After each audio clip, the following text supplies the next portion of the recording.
Welcome back to my channel Ali's Travel Diaries. Today we are taking you to ancient Mesopotamia to talk about one of the seven wonders of the world. Today we will be talking about Hanging Gardens of Babylon. If you're new here, welcome to my channel. Please consider subscribing for more videos like this one. Let's begin. The Hanging Gardens of Babylon were ancient gardens believed by the ancient Greeks, Romans, and others to have been located near the royal palace in Babylon. By the beginning of the 21st century, however, the site of the Hanging Gardens had not yet been conclusively established. Nevertheless, many theories persisted regarding the structure and location of the gardens. Ancient texts do not provide any details of the Hanging Gardens, and the earliest written record of them comes from a letter written in 515 BCE by the Greek writer Antipater of Sidon to his contemporary and fellow poet Blasius of Himera. In this text, Antipater cites the Hanging Gardens among the seven wonders of the world. According to the ancient historian Diodorus Siculus, the Hanging Gardens were built by order of King Nebuchadnezzar II after he noticed his wife Amytis, who was a Median, pining for the mountainous terrain of her homeland. Many versions of this story tell us that Amytis in particular longed for the lush cedar mountains of Armenia, far to the north. And so the king assuaged his wife's homesickness by commissioning the construction of the Hanging Gardens. According to another version, the gardens were built by Nebuchadnezzar's father Nabopolassar when he took the Babylonian throne in 626 BCE, and still another tradition attributes their construction to the semi-legendary Queen Samuramat, mother of the Assyrian king Adad-nirari III, who reigned from 810 to 783 BCE. Traditional accounts held that the gardens were laid out on a series of ziggurat-like towers, a type of Mesopotamian stepped pyramid that usually served as a temple or platform for a shrine. These towers, according to Pliny the Elder, were surrounded on all sides by deep and wide canals and supported by vaults below the surface of the river.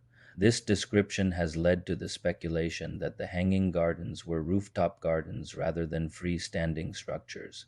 The Hanging Gardens were described in detail by a number of classical authors, though some sources disagreed on who built them.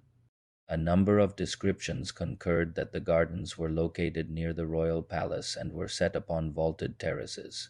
They were also described as having been watered by an exceptional system of irrigation and roofed with stone balconies on which were layered various materials, such as reeds, bitumen, and lead, so that the irrigation water would not seep through the terraces.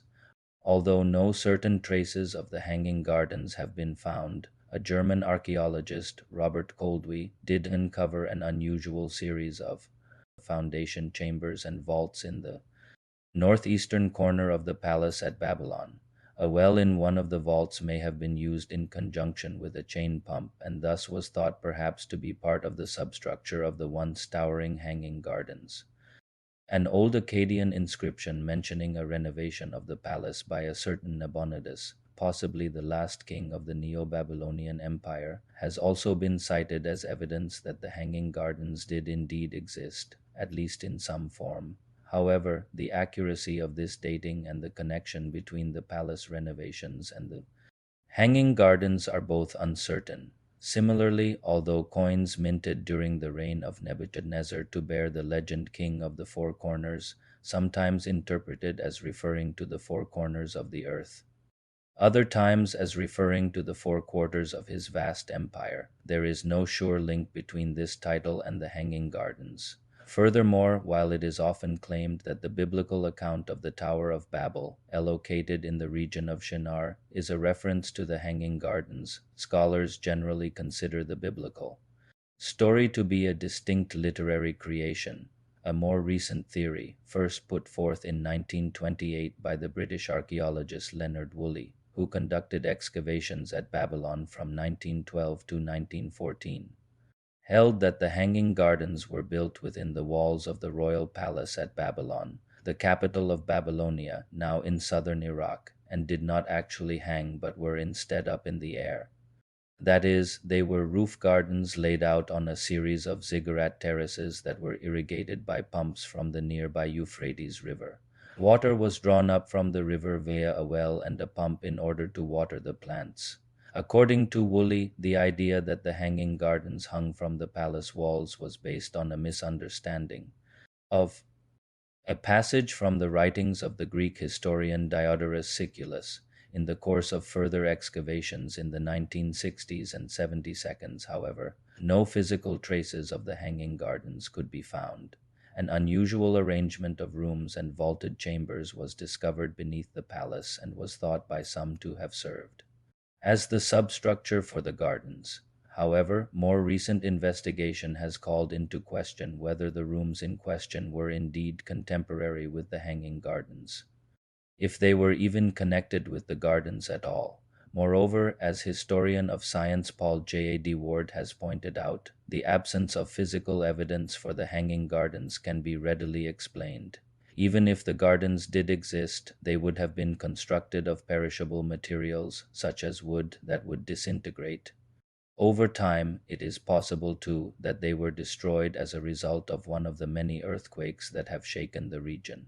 Nevertheless, the traditional view that the Hanging Gardens were located in Babylon continued to find supporters into the 21st century. In 2013, for example, the American archaeologist Stephen Daly argued that a group of glazed brick rooms located directly underneath the palace and identified by some earlier investigators as storerooms could in fact be identified as the foundation chambers of the Hanging Gardens. Other theories about the location of the Hanging Gardens. Research in the late 20th and early 21st centuries suggested that popular theories holding that the Hanging Gardens had once thrived in Babylon atop a rooftop or terraced ziggurat were perhaps misconceptions. Scholars such as Ward and D.T. Pinckney, drawing on ancient texts describing the layout and topography of the gardens, argued that the description of the Hanging Gardens as lofty and tier upon tier is misleading. According to Ward, the actual layout of the gardens was more akin to a single sloping construct designed to imitate a natural mountain landscape. One later theory postulated that, owing to confusion among classical sources, the Hanging Gardens might well have been those constructed by Sennacherib, king of the Neo-Assyrian Empire, at Nineveh, the capital of his empire. His palace was adorned with hanging gardens, which are mentioned in the Bible in the book of Jonah. No archaeological traces of the gardens have ever been found, but the description of the topography of the gardens in the Bible, in the book of Nahum, matches the description of the gardens attributed to Sennacherib at Nineveh. Sennacherib boasted of his gardening prowess in an inscription in which he declared, "I built an artificial mountain before the palace, its summit, its middle, and its lower parts, and I made it beautiful with a garden, embellished with all kinds of trees and shrubs, furnished with seats, and provided with a copious supply of water. The artificial mountain featured a complex system of irrigation, watered by a novel device for raising water, which may have been what would eventually be known as the Archimedes screw. It is not clear, however, whether Sennacherib's boastful claim that he built an artificial mountain should be taken literally. If it should be taken literally, then the gardens would have been on the ground and not suspended. If not, then it would seem that the author of the book of Nahum confused the two. In either case, it seems likely that the biblical account was the source for the later classical accounts of the Hanging Gardens. Some scholars, including Ward, believe that the gardens were lost when Nineveh was sacked in 612 BCE by the Medes. And Babylonians, Nineveh's destruction left a power vacuum that allowed Babylon to expand and grow, and it is possible that the Babylonians claimed the Hanging Gardens as their own.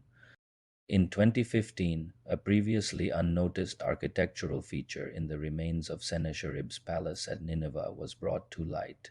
A team of archaeologists directed by Paul Collins of the Oriental Institute of the University of Chicago discovered a series of niches built into the upper terrace of a stairway leading to the palace. The excavators noticed that the stairs were wider at the top than at the bottom, suggesting that they may have originally been supported by some sort of superstructure upon closer inspection. The researchers saw that several of the stair risers had been deliberately broken and removed, leaving behind only the vertical side of each step. According to Collins, the removal of the stair risers was so thorough that the excavator's mechanical teeth broke rather than the bricks themselves.